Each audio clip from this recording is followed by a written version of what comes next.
We'll get back to movies, but let's talk a little bit about the work. I know a lot of you sent in questions that you want to ask Richard Gere about AIDS and his work here. About 200 of you did. So, young lady in the brown jacket, brown sweater. India is a vast country with an ever-growing population, and AIDS is now becoming a major concern. And the major place of AIDS being the grassroots level, the masses. What program or plan can be carried out in our country in a population that like this, which is mostly illiterate and ever growing?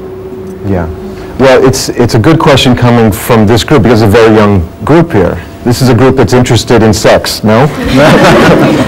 And that's the main course of transmission, is through sex. This is something you have to know about in this world. We had a kind of amazing media summit at the residence of the Prime Minister, who, I'm going to digress a little bit here, but I heard him speak in New York, I think about 3 months ago, and there was a question about AIDS, which was the first question that was asked, and he went into some detail about the fact that perhaps there had been a downplaying of the reality of the AIDS situation here.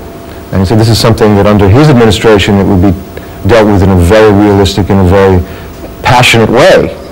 And I turned to a friend I was with and I said, he probably saved 2 or 3 million lives just by making that statement. Because it's the first time a leader of this country has done that. And did it before the election, has done it after, has made it a priority. When we asked him several months ago to convene this media summit at his residence, he immediately said yes, cleared his schedule. And every media head came there for this event yesterday. And part of the discussion was how can you make this kind of communication to people? And from my own experience, this is an area that I've been working in for over 20 years. The AIDS pandemic started in America in 1981, and I was losing friends immediately.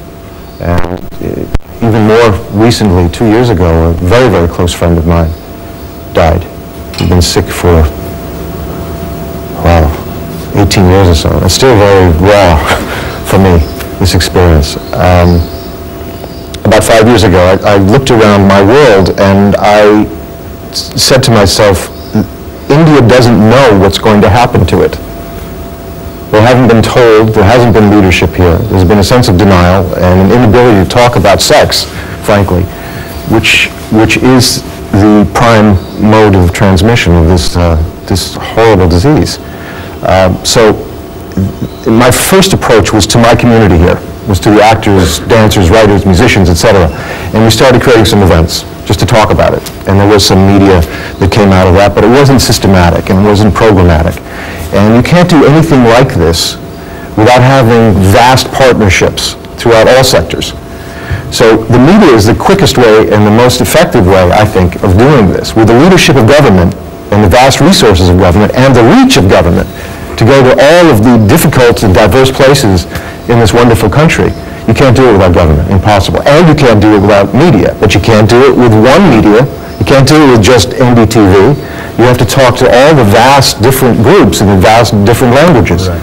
So we had about 30 CEO heads from all over the country came and pledged to do systematic work. Star TV has pledged 3 years of work. And it's systematic, again, kind of work, embedding in programming, embedding into stories, as well as showing PSAs, but taking it seriously as a creative problem to deal with, and not just, usually these kind of things there's scare tactics of, we're going to scare you with a PSA about how horrible this disease is and this problem, whatever. And it's been well proven that that's the least effective way to reach people. So we've actually started generating some PSAs that are very funny. They're sexy, they're funny, they're charming, and they have a cute ending to them. Are you in them? Do you want me to be in them? Actually, one thing worried me about that question. The young girl said, it's basically the masses. It's like it doesn't affect us, it's others. But yeah, but the reality knows that it does affect them. You didn't mean that. No, I didn't mean that. Yeah, I can feel that. Does this group here feel that it does affect you? Yes. Yeah. Have you had friends yet who've gotten sick? Yes. No. Is there anyone here that's had a friend who's died? Anybody? You have? Yeah. The person. Yeah, And you several have here. as well? It's okay, I have. Several. Okay, AIDS. Not of AIDS. Have you had of AIDS? This is a big problem because in America, it very quickly got to the point where almost everyone had a friend.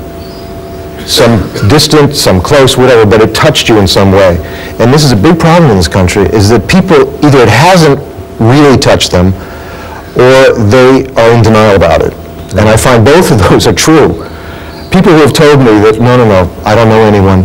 Someone will come up later and say, we all know their best friend is sick right now, but they don't talk about it.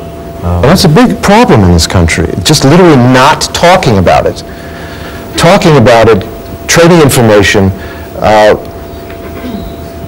mainstreaming the whole idea of this pandemic, what the realities are.